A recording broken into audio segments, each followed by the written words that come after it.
إن الحمد لله نحمده ونستعينه ونؤمن به ونتوكل عليه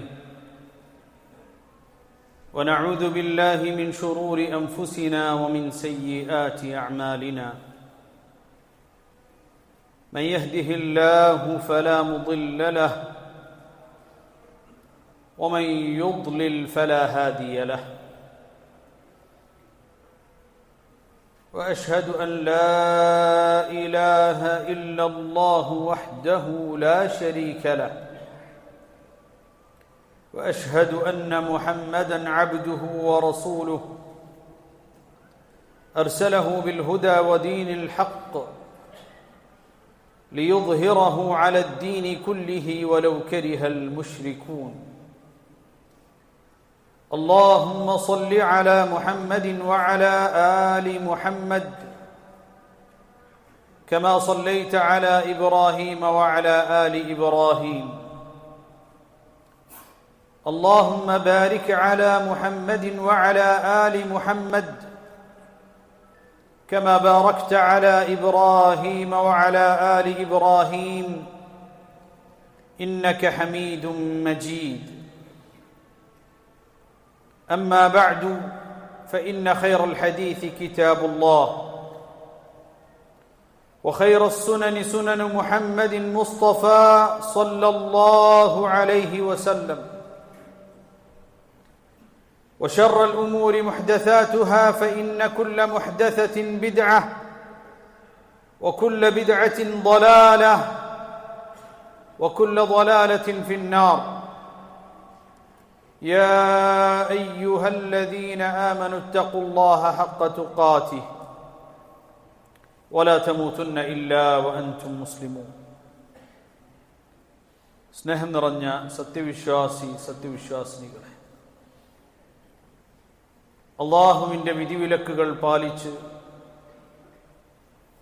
തഖ്വയോടുകൂടി ജീവിക്കണേ എന്ന് വസിയ്യത്ത് ചെയ്യുകയാണ്, ഉപദേശിക്കുകയാണ്. അൽ ഹജ്ജു മഖാസിദുൻ വമവാഇദ്. ഹജ്ജ് എന്ന് പറയുന്നത് ശറഇൽ പ്രത്യേകമായ ഉദ്ദേശലക്ഷ്യങ്ങളുള്ള, ഒരുപാട് പാഠങ്ങൾ ഉൾക്കൊള്ളേണ്ടതായ ഒരു ഇബാദത്താകും.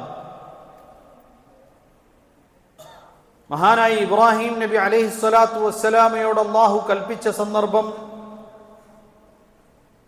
വഅദ്ദിൻ ഫിന്നാസി ബിൽഹജ്ജി യഅതൂക റിജാലൻ വഅലാ കുല്ലി ളാമിരിൻ യഅതീന മിൻ കുല്ലി ഫജ്ജിൻ അമീഖ്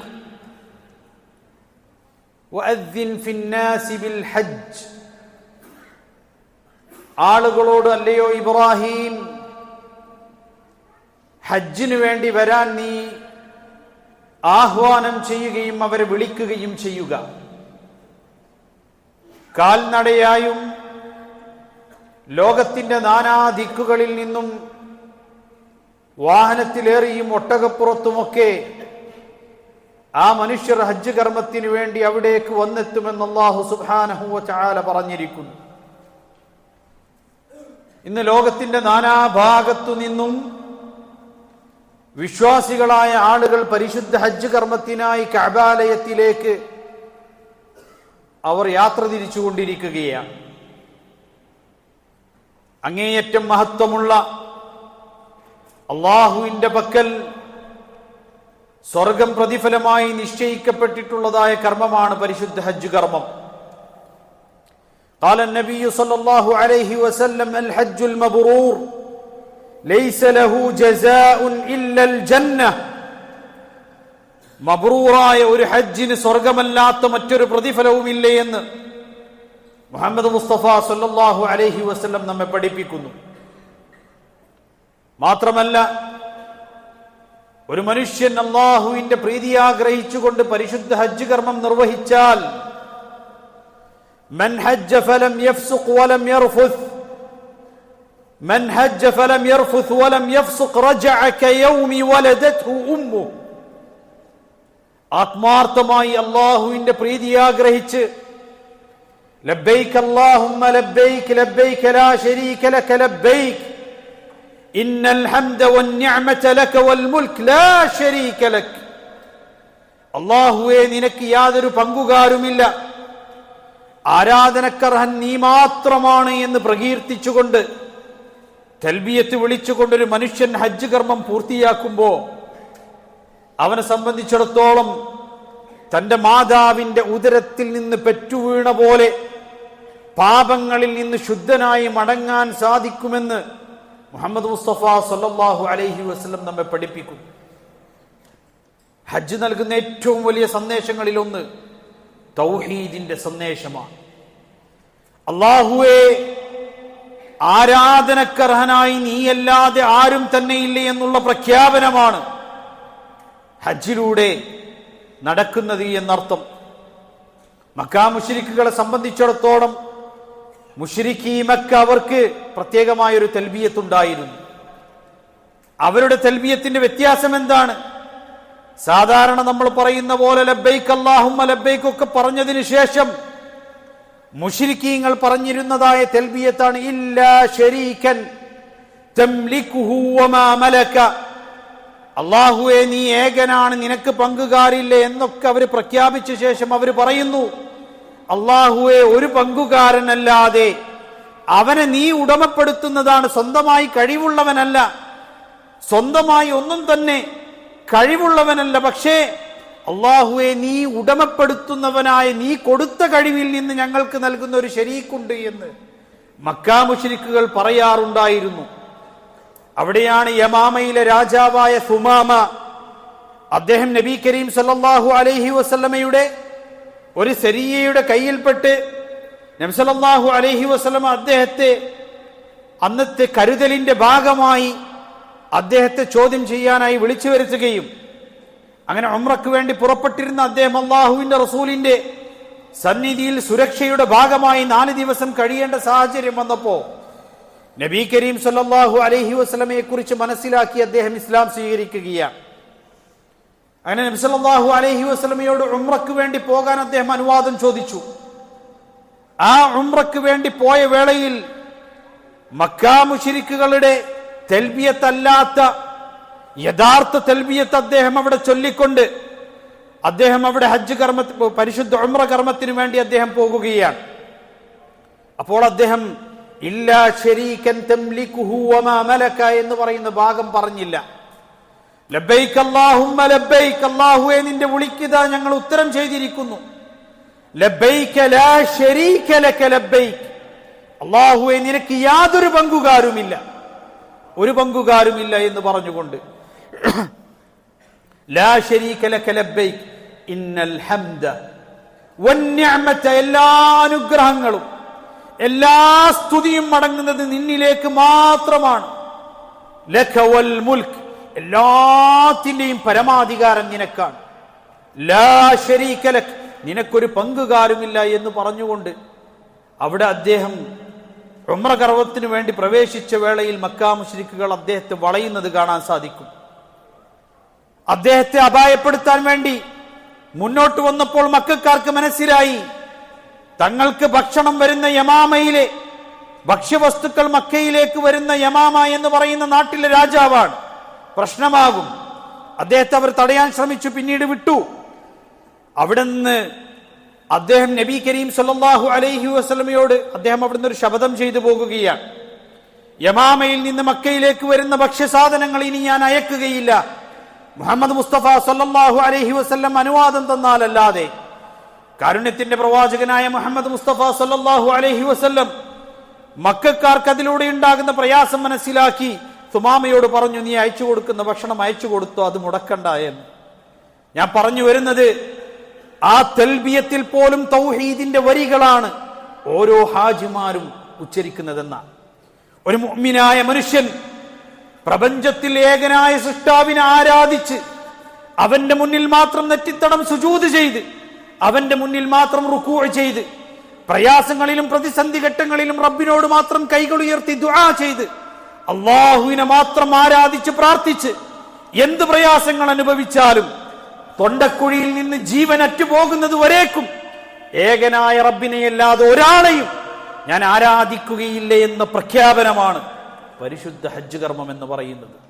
സഹോദരങ്ങളെ, ഏറ്റവും ശ്രേഷ്ഠമായ ഈ ദിനങ്ങളിലൂടെ നമ്മൾ കടന്നു പോകുമ്പോൾ കഴിഞ്ഞ ഖുതുബയിൽ സൂചിപ്പിച്ചതുപോലെ ഹജ്ജ് കർമ്മങ്ങൾക്ക് വേണ്ടി അൽഹംദുലില്ലാഹ് അല്ലാഹുവിന്റെ തൗഫീഖ് ലഭിച്ച സഹോദരങ്ങൾക്ക് വേണ്ടി നമ്മൾ പ്രാർത്ഥിക്കണം. ഏറ്റവും നല്ല രൂപത്തിൽ അവർക്ക് ഹജ്ജ് നിർവഹിക്കാൻ സാധിക്കുമാറാകട്ടെ. അതിന് സാധിക്കാതെ പോയ ആളുകൾക്ക് അല്ലാഹുവേ ഒരു നാൾ അതിനുള്ള തൗഫീഖ് നീ ഞങ്ങൾക്കും നൽകണമേ എന്ന് ആത്മാർത്ഥമായി ദുആ ചെയ്യാനും നിയ്യത്തുണ്ടാകാനും നമുക്കും സാധിക്കണം. അല്ലാഹു സുബ്ഹാനഹു വ തആല അതിനുള്ള തൗഫീഖ് നൽകുമാറാകട്ടെ.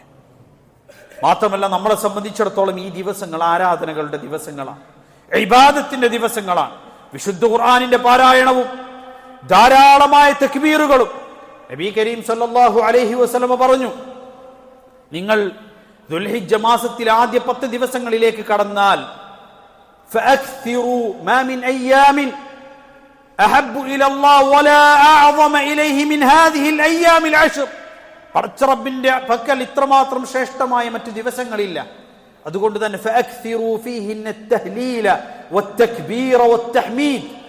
ലാ ഇലാഹ ഇല്ലല്ലാഹ് അല്ലാഹു അക്ബർ അൽഹംദുലില്ലാഹ് നിങ്ങൾ അധികരിപ്പിക്കണം. അഥവാ അല്ലാഹു അക്ബർ അല്ലാഹു അക്ബർ അല്ലാഹു അക്ബർ ലാ ഇലാഹ ഇല്ലല്ലാഹ് അല്ലാഹു അക്ബർ അല്ലാഹു അക്ബർ വലില്ലാഹിൽ ഹംദ് എന്ന് പറഞ്ഞുകൊണ്ട് തക്ബീർ ചൊല്ലേണ്ട സമയം ആരംഭിച്ചു. ദുൽഹിജ്ജ മാസത്തിലേക്ക് നമ്മൾ കടക്കുന്നതോടുകൂടി തക്ബീറുകൾ ആരംഭിച്ചു കഴിഞ്ഞു. നമസ്കാര ശേഷം പ്രത്യേകമുള്ള തക്ബീർ അത് അറഫാ ദിനത്തിൽ ഫജ്ർ നമസ്കാരത്തോടു കൂടിയാണ് ആരംഭിക്കുന്നത് എന്നത് ശരിയാണ്. പക്ഷേ സമയബന്ധിതമല്ലാത്ത നിരുപാധികമുള്ള തക്ബീർ ആരംഭിച്ചു കഴിഞ്ഞു. എത്ര തക്ബീർ നമ്മൾ ചൊല്ലി? നമ്മൾ ഓരോരുത്തരും പരിശോധിക്കേണ്ടതാണ്. വാഹനത്തിലൂടെ സഞ്ചരിക്കുമ്പോ, വീട്ടിൽ വെറുതെ ഇരിക്കുമ്പോ, മാത്രമല്ല അനാവശ്യമായി വീഡിയോകൾ കണ്ട് സമയം കഴിച്ചു കൂട്ടുമ്പോ അല്ലാഹു സുബ്ഹാനഹു വ തആലയെ സ്മരിക്കേണ്ട, തക്ബീറുകൾ മുഴക്കേണ്ട, പടച്ചറബിനെ ധാരാളമായി ഓർക്കേണ്ട സമയത്തിലൂടെയാണ് നമ്മൾ കടന്നു പോകുന്നത് എന്നുള്ള ബോധ്യം നമുക്കുണ്ടാകണം. അത്ര ശ്രേഷ്ഠകരമായ ദിവസങ്ങളിലൂടെയാണ് നമ്മൾ കടന്നു പോകുന്നത്. പടച്ചറബ് തൗഫീഖ് നൽകുമാറാകട്ടെ. അഖൂലു ഖൗലി ഹാദാ വഅസ്തഗ്ഫിറുല്ലാഹ ലി വലക്കും ഫസ്തഗ്ഫിറൂഹു ഇന്നഹു ഹുവൽ ഗഫൂറുർ റഹീം.